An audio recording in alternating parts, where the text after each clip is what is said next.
Hello everyone. I welcome all the learners to the YuktMind's unique initiative 10 minutes and newspaper done. Today is 5th June, that is World Environment Day, and we have selected 5 UPSC relevant articles from today's news. You can download the PDF of the gist from our Telegram channel or website. So let's do our bit today.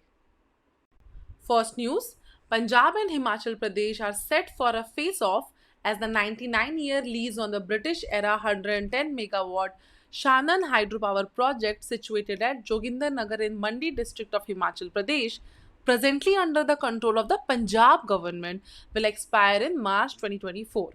Himachal Pradesh wants the project handed over to the state on expiry of the lease period, whereas the Punjab government is in no mood to part with its prized project and is prepared to take legal course to retain it.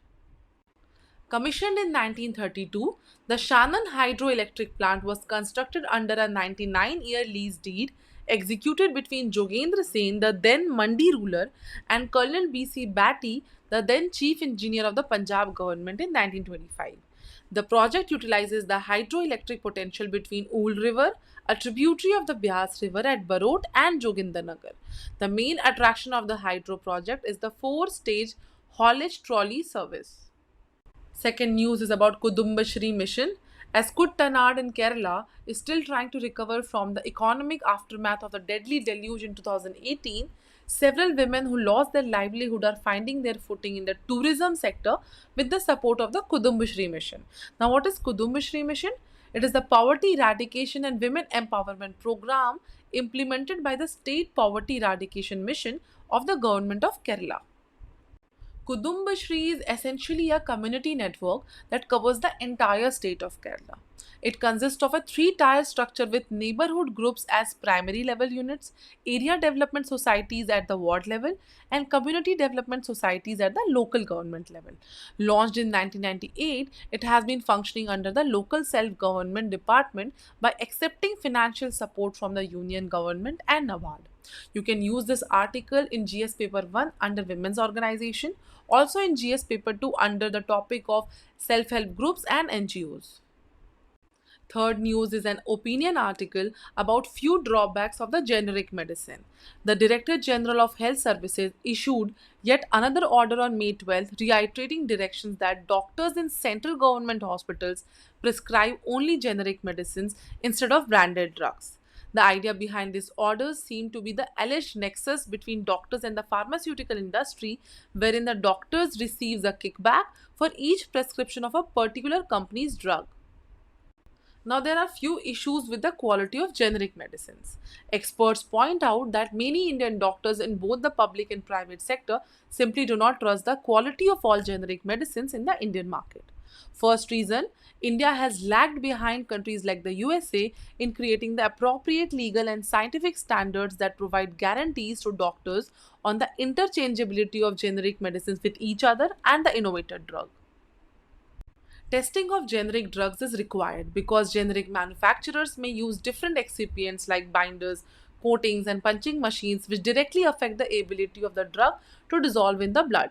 If the dissolution profile of the generic drug is same or similar to that of the innovator drug over a time period, it is declared to be bioequivalent and hence therapeutically interchangeable with the innovator drug. India mandated such bioequivalence testing only in 2017. This means that a vast majority of drugs in the Indian market have never been tested for bioequivalence. Other problem with quality is stability testing. That means the drug should remain stable through a stressed supply chain in different conditions of heat and humidity. An unstable drug will start decomposing, possibly reducing its efficacy. This common requirement across the world became mandatory in India only in 2018 after the government managed to overcome immense opposition from the pharmaceutical industry.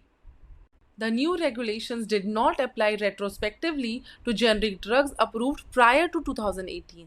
This means that many generic medicines in the Indian market have not been subjected to mandatory stability testing. What is the way forward? Need for regulations which require pharma companies to identify on their packaging whether a drug has been tested for bioequivalence and stability as required by the law.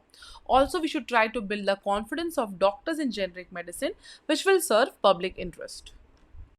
Fourth news is an unfortunate incident where the death of over 288 passengers in the ghastly train accident on June 2 at Bahanga Bazar railway station in the Balasore district of Odisha has brought into sharp focus the safety mechanisms needed to prevent such tragedies. Both the Shalimar Central Coromandel Express and the Yashwantpur Havda Express were not fitted with the Kavach tags.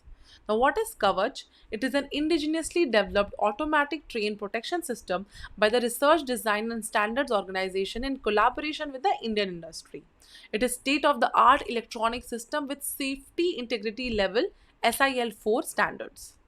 It is meant to provide protection by preventing trains to pass the signal at red and avoid collision. It activates the train's braking system automatically if the driver fails to control the train as per speed restrictions. It prevents the collision between two locomotives equipped with functional Kavach systems. The system also relays SOS messages during emergency situations. Other interesting feature is the centralized live monitoring of train movements through the network monitor system. Kavach is one of the cheapest SIL4 certified technologies where the probability of error is 1 in 10,000 years. Now, how does Kavach work on railway systems? The traffic collision avoidance system, with the help of equipment on board the locomotive and transmission towers at stations connected with radio frequency identification tags, helps in two-way communication between the station master and loco pilot to convey any emergency message. Now, where has Kavach been implemented till now? The South Central Railway Zone is pioneer in the implementation of the Kavach. The Kavach system has been deployed over 1,465 kilometers in the South Central Railway limits in 77 locomotives and 135 stations till March this year. There was a CAG's 2022 report on derailments in Indian Railways, which had flagged multiple shortcomings and made several recommendations like suggestion to ensure strict adherence to the scheduled timelines for conducting and finalizing accident inquiries. The auditors found that there were shortfalls ranging from 30 to 100% in inspections by track recording cars and idling of track machines owing to various reasons. The report had said that in 63% cases, the inquiry reports were not submitted to the accepting authority within the prescribed time schedule, and in 49% cases, there was a delay in the acceptance of the reports by authorities.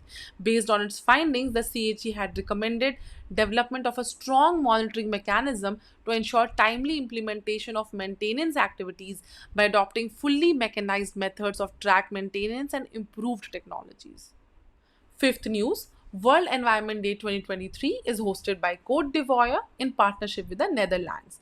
The theme of this year's Environment Day will focus on solutions to plastic pollution under the campaign #BeatPlasticPollution. Now let's understand the gravity of plastic pollution with the help of these facts. More than 400 million tons of plastic is produced every year, half of which is designed to be used only once. Of that, less than 10% is recycled. An estimated 19 to 23 million tons end up in lakes, rivers, and seas. Plastic clogs our landfills, leaches into the ocean, and is combusted into toxic smoke, making it one of the gravest threats. Microplastics is another problem which find their way to the food we eat, the water we drink, and even the air we breathe because of its size. Let's discuss a brief origin of Environment Day. In 1972, a conference held by the United Nations in Stockholm was the first UN conference which had the environment as its major agenda. It also recognized the right to live in a healthy environment as the basic right of any human being. The conference became a historic global effort to protect and conserve the environment, leading to the creation of United Nations Environment Programme (UNEP). Moreover, this event also marked the formal declaration of Universal Day for the Environment Day, which is June 5. Thank you for watching. Let us know your feedback in the comments. Keep visiting our website, Telegram, Instagram, and Twitter.